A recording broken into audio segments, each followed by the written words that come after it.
오늘 우리가 읽은 말씀은 마태복음 5장에서 7장으로 이어지는 산상복음의 초입부에 있는 말씀입니다. 13절의 시작을 보면 너희는 세상의 소금이니, 갑자기 뭔가 왜 이런 말씀이 툭 튀어나왔을까, 이런 질문을 던져볼 수가 있을 겁니다. 13절은 독립적으로 존재하는 것이 아니라 방금 말씀드린 바처럼 5장에서 7장으로 이어지는 산상복음의 초입부에 해당되는 내용이라 앞부분에 있는 5장 1절에서 12절까지와 밀접한 연관이 있습니다. 갑자기 주님께서 뜬금없이 너희는 세상의 소금이다 이렇게 얘기하신 것이 아니라, 말하자면 13절에 너희는 이라고 하는 그 말 앞에 일종의 그러므로 라고 하는 접속사가 생략되어 있다고 봐도 무방합니다. 예수님은 지금 왜 이야기를 하시는가? 3절에서부터 10절까지 주님은 소위 8가지의 복, 8복을 이야기하셨습니다. 한번 눈으로 확인해 볼까요? 3절부터 10절까지 매 절마다 한 가지씩의 복을 얘기하는데 3절에 뭐라 합니까? 심령이 가난한 자가 복이 있다. 애통하는 자가 복이 있다. 온유한 자가 복이 있다. 의에 줄이고 목마른 자는 복이 있다. 긍휼히 여기는 자는 복이 있다. 마음이 청결한 자는 복이 있으며 화평하게 하는 자가 복이 있고 의를 위하여 박해를 받은 자가 복이 있다고 주님은 말씀하셨습니다. 어떻게 이 8복을 다 기억하거나 혹은 암송하고 계십니까? 다른 것도 아닌 우리에게 복을 주신다, 이런 자가 복이 있다, 얼마나 중요한 말씀이에요. 성경 말씀 모든 구절이 다 중요하지만 이러한 자가 복이 있다 하니 이거 정말 우리의 마음속에 기억하고 새기고 할 수 있다면 암송까지 해야 되지 않겠습니까? 그러나 종류가 8가지나 되고 그저 한 단어씩이 아니니 사실 이 자리에 아마 열심히 있는 성도님들은 3절부터 10절까지 전체 어떤 자가 복이 있으며 또 그 복 있는 자는 어떤 축복을 받을 것인가에 대한 결과까지도 다 암송하는 이들도 혹여 계실 거예요. 한때 지금 우리가 부르는 찬송가에도 바로 이 성경 구절을 가지고 가사 삼아 만든 찬송가도 있기도 합니다만, 가스펠 찬양에도 거의 이 성경 구절 전문을 그대로 옮긴 그런 찬양에 있어서 꽤나 부르기도 했던 그런 기억이 있습니다. 그런데 이게 다 암송되고 정리가 됩니까? 참 쉽지는 않죠. 굉장히 많은 묵상과 생각이 좀 필요한 그런 일종의 관념적 단어들도 많이 사용하고 있어서 일목요연하게 정리하기란 그닥 쉽지는 않습니다. 우리 성도님들은 잘 보지 않으실 수 있겠지만 목회자들이 볼 참고 서적 중에는 이 8복에 관한 강에서만 수십 권 아니라 제가 전 세계에 있는 모든 2000년의 책을 다 본 게 아니니 아마 제가 장담하건대 수백 권이 넘을 겁니다. 산상복음과 관련된 책만 5장에서 7장까지의 주해 혹은 설교문 해설집들이 수백 수천 권이 될 것이고, 그 중에 이 8복만 주제 삼아서 책을 만든 것만 해도 수백 권이 될 거예요. 뭘 그렇게들 할 말이 많을까요? 그만큼 이 3절에서부터 10절까지의 8복은 얼핏 보면 단순한 것 같지만 이 안에는 몹시 깊고 심오한 뜻이 담겨 있다고 지난 2000년의 교회의 믿음의 선진들은 생각을 해온 겁니다. 그러니 복의 얘기 참 중요하고 좋은 얘기인데 어떻게 하면 복을 받는다는 걸까? 왠지 손에 잡힌 듯 하지만 어떨 때는 조금 막연한 느낌이 들 수도 있을 거예요. 그래서 주님께서는 어떤 면에서 오늘 우리가 읽은 단락의 말씀을 이어서 하신 겁니다. 아마 현대 교육학에서도 그런 얘기를 하지 않나요? 글자로 문자로 쓰여진 수많은 문장과 명제, 규정과 규례, 율법 같은 것보다는 이미지화하면 훨씬 기억이 되고 이해가 쉽고 실천의 자리에 이를 수 있다는 그런 용법들, 그런 교육 보조 자료들을 현대적으로 아마 많이 사용할 겁니다. 그러니 지금 우리가 읽은 13절에서 16절까지는 예수님께서는 일종의 이미지화한 교육을 지금 시도하고 계시는 거죠. 3절에서 10절까지 얘기했던 그 8가지 복, 그 복 있는 자는 실제로 어떻게 사는 것인가? 13절의 첫 명제, 너희는 세상에 무엇이라고요? 소금이다. 이런 얘기인 거죠. 말하자면 너희가 세상에서 소금처럼 사는 것이 3절에서 10절까지 얘기한 8가지 복 있는 자로 살아가는 거다. 심령이 가난한 자, 다르게 사는 게 아니라 세상에서 소금처럼 살면 그런 것이다. 화평하게 하는 자, 그가 바로 세상에서 소금과 같이 사는 자다. 또 이어지는 14절에서는 다른 방법으로 또 다른 명제를 얘기하셨는데 너희는 세상에 무엇이라 얘기하십니까? 세상의 빛이라 이렇게 이야기를 하신 거예요. 그러니 세상의 소금이라 세상의 빛이라 하는 것은 일종의 3절부터 10절까지 이어진 8복을 우리가 이해하기 쉽도록 이미지 메이킹을 하신 것이다. 그렇게 볼 수가 있을 것입니다.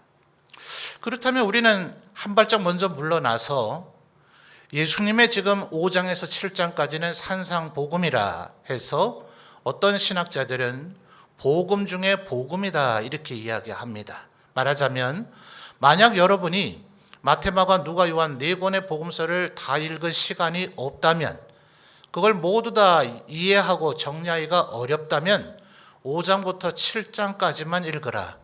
그 안에 담겨있는 주님의 말씀만 이해해도 복음서 전체를 이해한 것과 같을 것이다 라는 의미로 이 산상복음을 복음 중에 복음이다 이렇게 이야기하고 있는 거예요. 5, 6, 7장 가운데 뭐가 들어있어요? 바로 우리가 매일같이 암송하는 주님께서 가르쳐 주신 주기도문도 6장에 나오고요. 6장 마지막 부분에 가보면 이방인처럼 구하지 말고 하나님의 나라와 하나님의 의를 추구하며 살아라. 그러면 너희에게 이 모든 것을 더하시리라 하신 말씀도 거기에 나오고요. 또 7장으로 넘어가면 찾으라, 구하라, 두드리라 하나님 앞에 기도하는 삶을 살아야 될 것들을 이야기하고 있어요. 그러니 이 5, 6, 7장만 잘 이해하고 이 말씀대로만 살아도 어떤 면에서는 복음 전체를 잘 이해한 것과 같다고 할 수 있을 것이다. 지난 2000년간 수많은 신학자들이 그렇게 이야기를 한 겁니다. 그러니 이 산상복음이 얼마나 중요한 얘기예요. 그런데 예수님께서는 이 중대한 산상복음, 산 위에서 지금 강론, 설교를 하셨기 때문에 산상복음이라 그렇게 부르는 것인데 5장에서 7장 말하자면 제법 짧지 않은 긴 설교를 하시는 그 첫 주제가 복에 관한 얘기였더라 하는 거예요. 아니, 복이 우리에게 그렇게 중요한 주제입니까? 하나님을 잘 섬겨라, 그를 경외하라, 그에게 영광을 돌리라. 성경에 나타난 너무나 중대한 개념들이 굉장히 많이 있을 것인데 어째서 예수님은 복받을 얘기를 제일 먼저 하고 계셨을까? 이 부분을 먼저 확인해 볼 필요가 있을 것 같아요. 바울 사도는 이것이 하나님의 우리를 창조하시는 목적이라고 설명합니다. 한번 찾아볼까요? 에베소서 1장으로 가보겠습니다.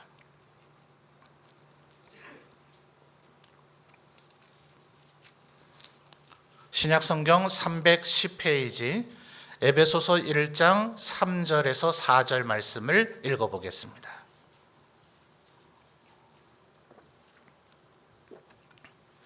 에베소서 1장 3절에서 4절입니다. 자, 여러분 읽어주세요. 시작.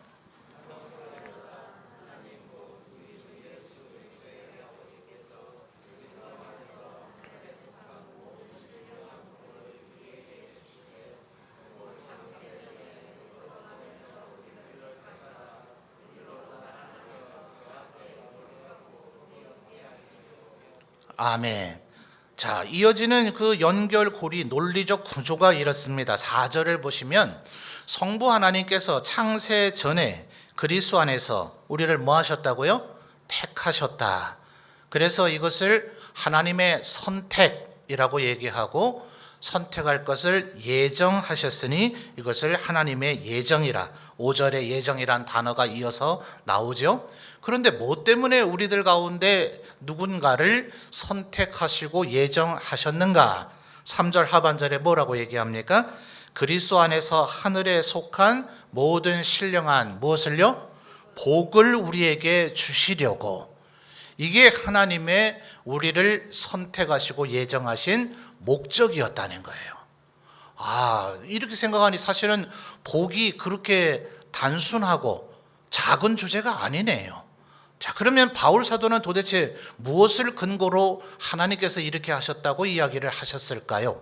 바울 사도가 본 구약 성경으로 가보죠. 창세기 12장입니다.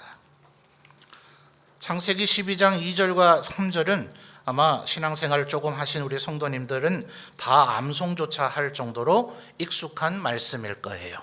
창세기 12장 2절에서 3절 말씀. 앞에 스크린에도 나옵니다. 같이 읽어보겠습니다. 시작. 내가 너로 큰 민족을 이루고 네게 복을 주어 내 이름을 창대하게 하리니 너는 복이 될지라. 너를 축복하는 자에게는 내가 복을 내리고 너를 저주하는 자에게는 내가 저주하리니 땅의 모든 족속이 너로 말미암아 복을 얻을 것이라 하신지라. 아멘. 이게 하나님께서 아브라함을 부르셨을 목적이죠. 지금 2절과 3절에서 흔히 신학자들은 7가지의 복을 찾아냅니다. 자, 하나님께서 아브라함을 갈대아우르에서 가나안 땅으로 부르셔서 인도하신 목적이 뭐라고요? 복 주시려고요. 신명기 33장 29절도 찾아볼까요? 우리들 여러 번 이미 나누고 묵상했던 말씀입니다만 다시 한번 이 주제로 확인을 해보죠. 신명기 33장의 29절입니다. 구약성경 318페이지. 자, 앞에 스크린에도 나옵니다. 읽어주십시오. 시작.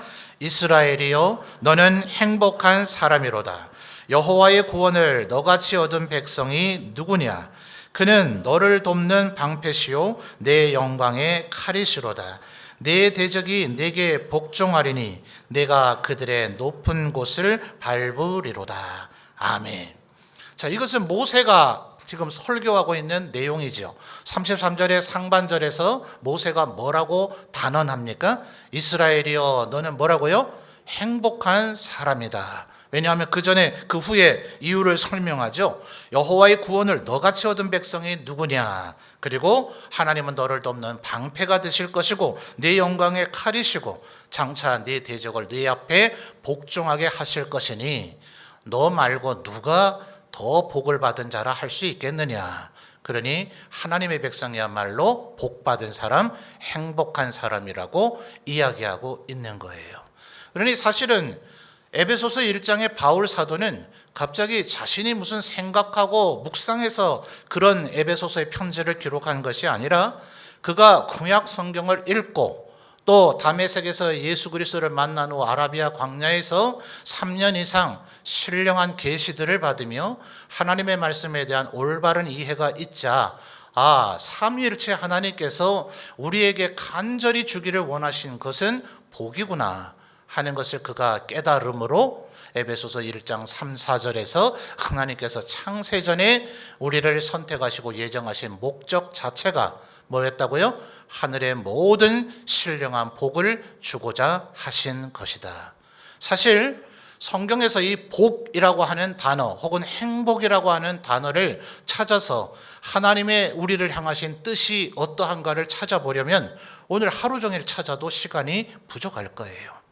여러분, 제가 여러 차례 말씀드립니다만 대한성서공회라는 홈페이지가 있어요. 거기 들어가시면 우리가 지금 예배 중에 읽고 있는 한글 개정 성경을 단어를 검색해서 찾을 수가 있습니다. 그 홈페이지 들어가셔서 행복 혹은 복이라고 하는 단어로 검색만 한번 해보시면 성경 안에 얼마나 많은 구절에 하나님께서 우리에게 주시기를 원하시는 것이 복인가 하는 것을 우리가 알 수가 있을 거예요. 그런데 어떻습니까? 온 인류가 하나님께서 우리에게 이토록 주고자 원하셨던 그 복을 모두 다 언제나 항상 늘 누리며 살아왔던가요? 그렇지 못할 때가 훨씬 더 많죠. 이유는 우리가 잘 알고 있는 대로 죄악 때문입니다. 그러니 예수님께서 지금 죄의 사함과 구원을 우리에게 주시려고 오셨으니 구원받은 이후에 너희에게 제일 중요한 것이 무엇인가? 그러니 예수님께서 산상복음에서 이 이야기를 제일 먼저 하시는 것이 타당하지 않습니까? 성부의 뜻을 가장 잘 알고 계시고 또한 그 일을 이루려고 오신 주님께서 나는 너희가 복 받기를 바란다 하시면서 8가지의 복을 열거하시고서는 그 복을 받기 위해선 너희는 어떻게 살아야 한다고요? 세상의 소금이 되어야 한다고 이야기하고 계시는 겁니다. 자, 오늘 읽었던 우리 마태복음 5장으로 이제 돌아오시죠. 더 이상 다른 곳을 찾을 일은 없을 것 같아요. 자, 그런데 13절에서의 명제는 뭐였습니까? 너희는 세상에 뭐라고요? 소금이요. 14절에서는 너희는 세상에 무엇이라고요? 빛이요. 왜 이렇게 2가지의 의미로 얘기하셨을까요? 또 우리는 흔히 빛과 소금이라고 이 2개의 단어를 부르기를 즐겨합니다. 그런데 예수님의 말씀의 순서를 보니 빛을 먼저 말씀하셨습니까? 소금을 먼저 말씀하셨습니까?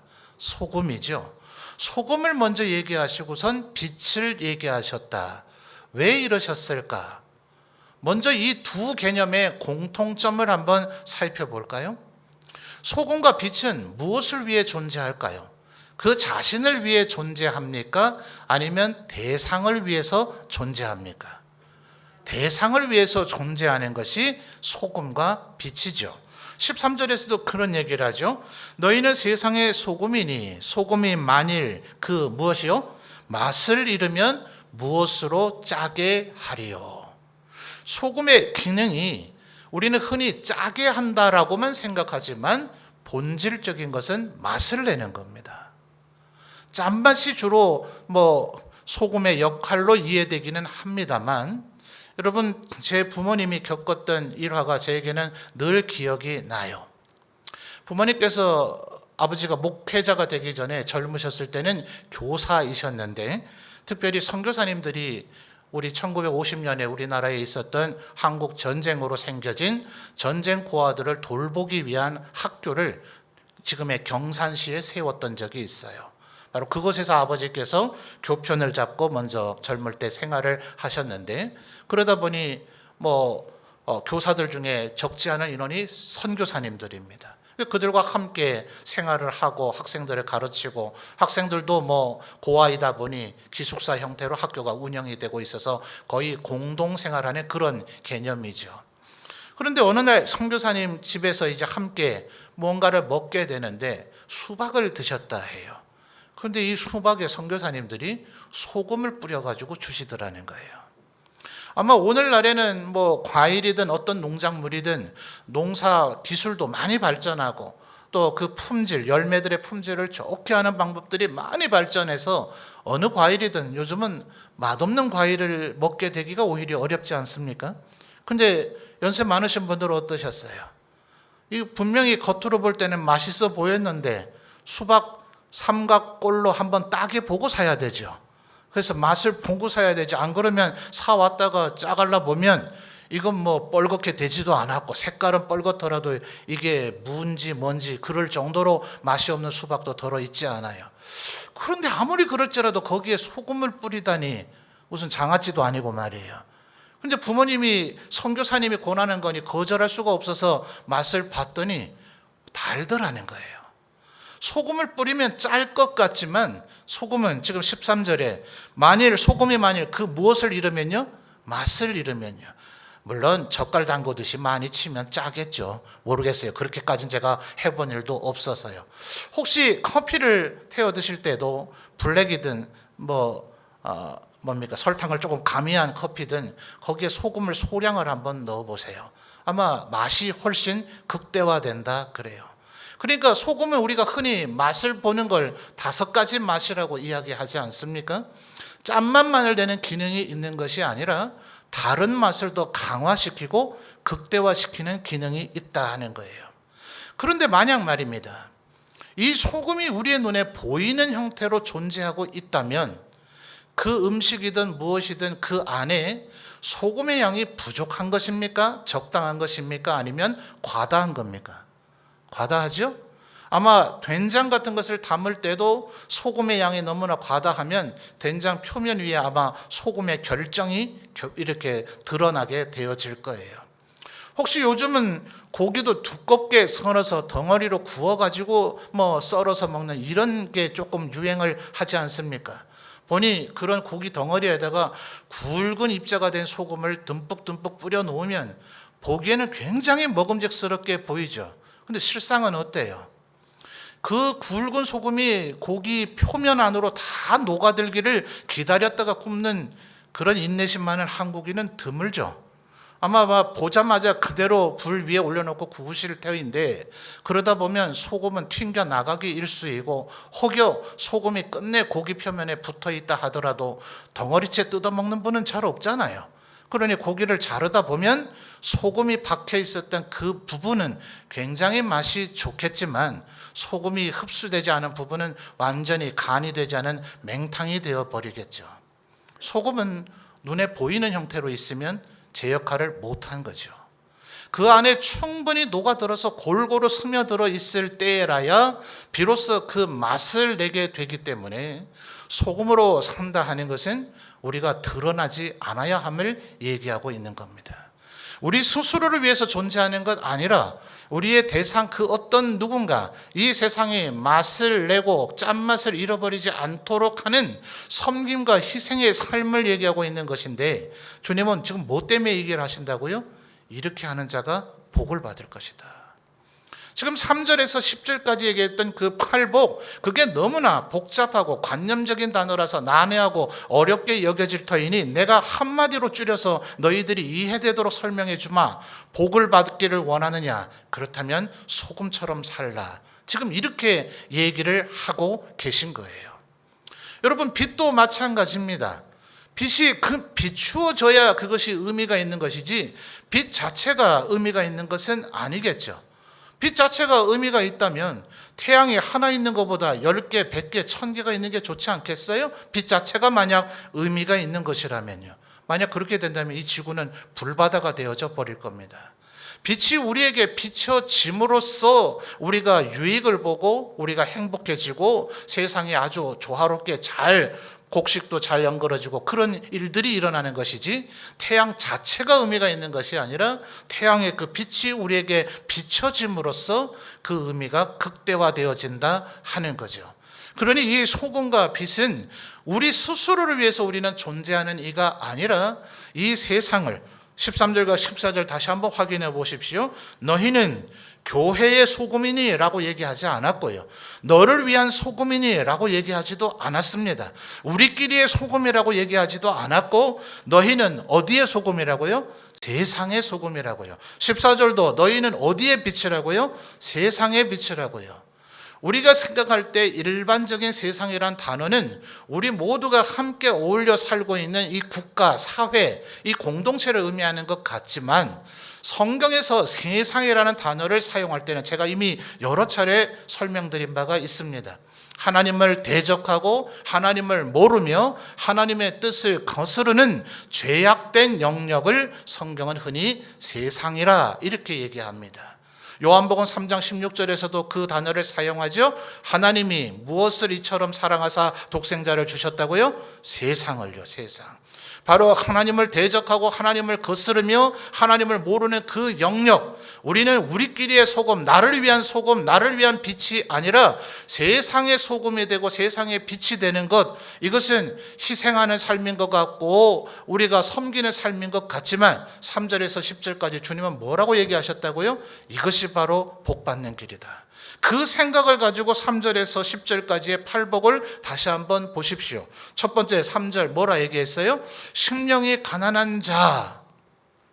누가는 아예 심령이란 말을 빼버리고 가난한 자가 복이 있다 그랬습니다. 어떤 사람이 가난하게 될까요?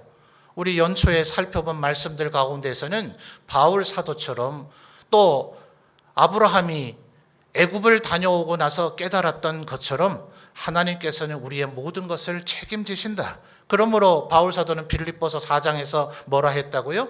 풍부에도 처할 줄 알고 궁핍에도 처할 줄 아는 일체의 비결을 배운 사람이 그 마음이 가난할 거예요.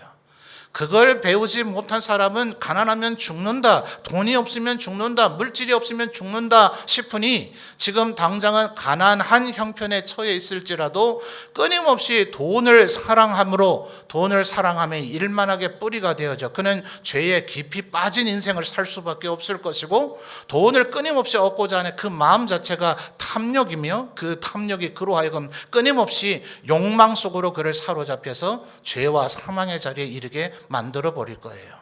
그러니 심령이 가난한 자라 하는 그 마음 자체가 이미 세상의 빛으로 소금으로 살겠다는 마음가짐이 되어 있는 사람만이 진실로 심령이 가난함을, 자신의 마음을 비움을, 하나님께서 모든 것을 책임져 주실 것임을, 그래서 아까 6장 33절에 뭐라 했다고요?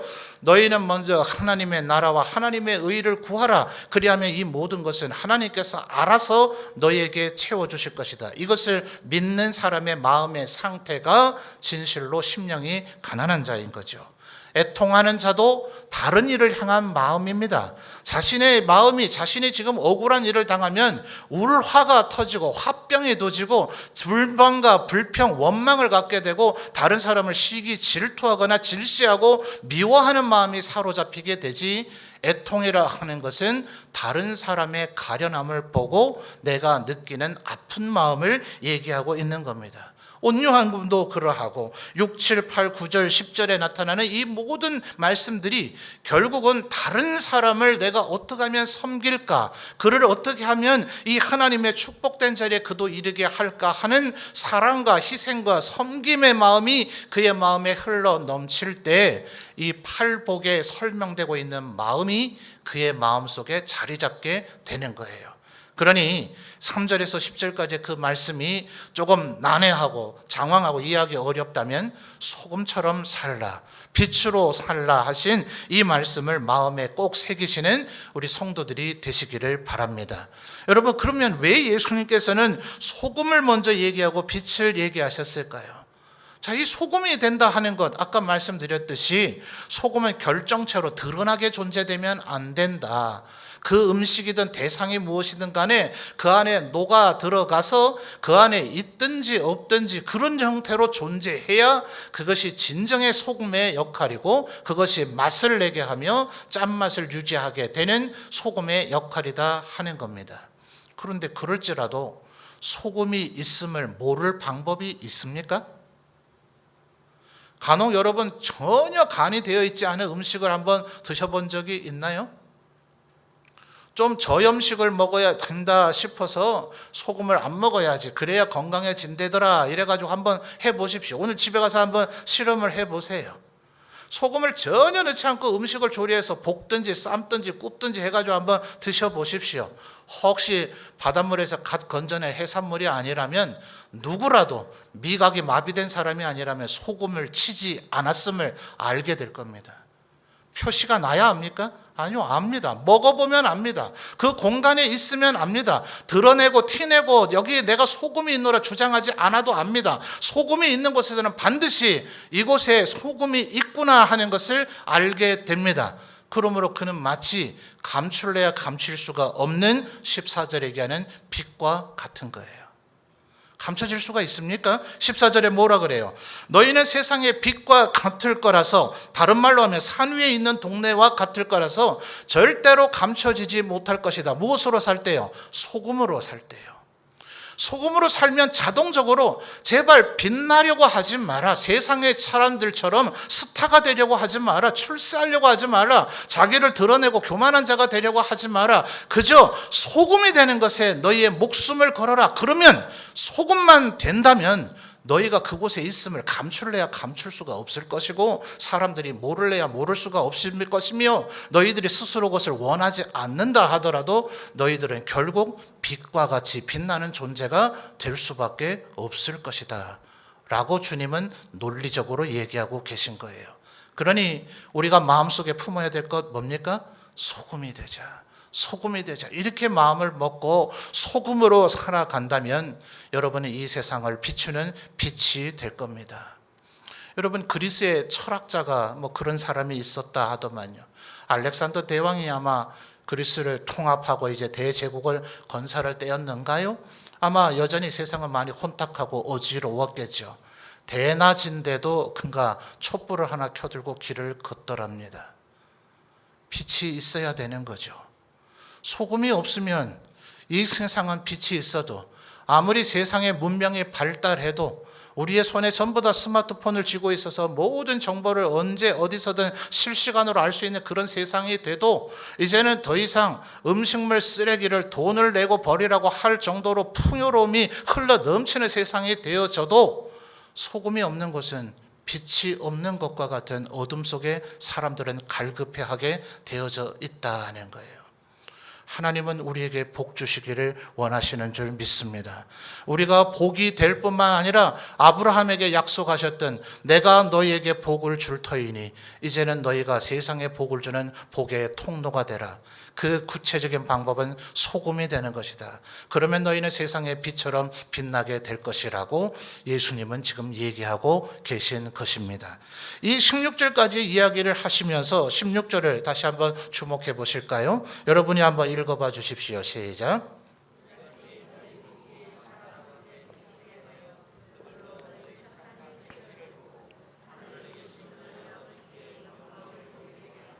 아멘. 어떤 이들은 이 부분에서 조금 장벽에 부딪힙니다. 분명히 성경 전체의 가르침과 바울 사도의 우리의 구원에 대한 명확한 정리는 오직 의인은 믿음으로 말미암아 살리라. 믿음을 통해 얻는 의, 믿음을 통해 얻는 구원을 우리에게 성경은 일관되게 가르치고 있는데 왜 16절에서 더군다나 사도도 아닌 주님께서는 너희 착한 행실이라고 이 부분을 강조하고 있을까요? 그것은 이어지는 17절에서 20절까지의 그 말씀이 이 의문을 우리에게 풀어줍니다. 17절에서 20절까지는 20절의 말씀을 읽으면 무슨 얘기를 하시는 것인지 알 수가 있을 거예요. 마지막으로 20절을 한 절 더 읽어볼까요? 시작.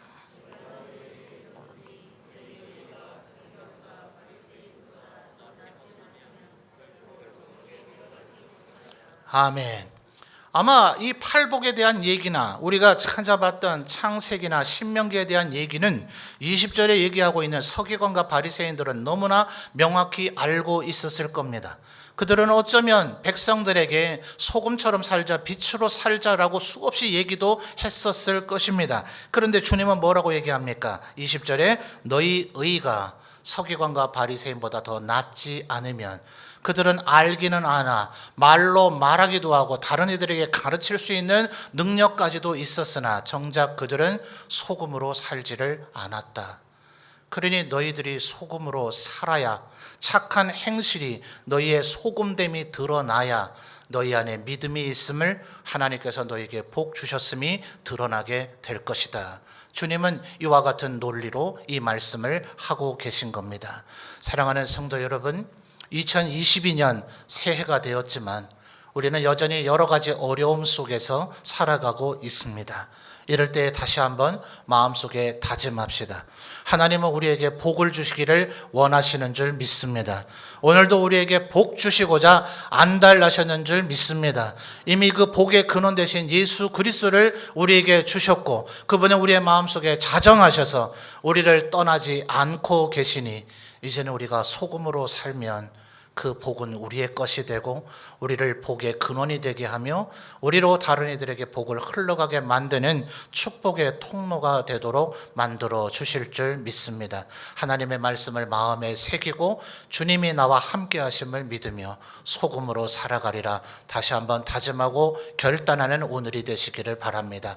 이 새롭게 허락하신 새해 비록 여러 가지 어려움이 우리 앞에 여전히 상존하고 있다 할지라도 주님 말씀 힘입고 소금으로 살아감으로 말미암아 빛과 같이 빛나고 우리의 착한 행실이 이 세상에 드러나고 하나님 앞에 영광을 돌리게 함으로 창세 전부터 우리를 선택하셔서 주기를 간절히 원하고 계시는 하나님의 축복을 넘치도록 받아 누리는 모든 성도들이 되시기를 주님의 이름으로 축원합니다.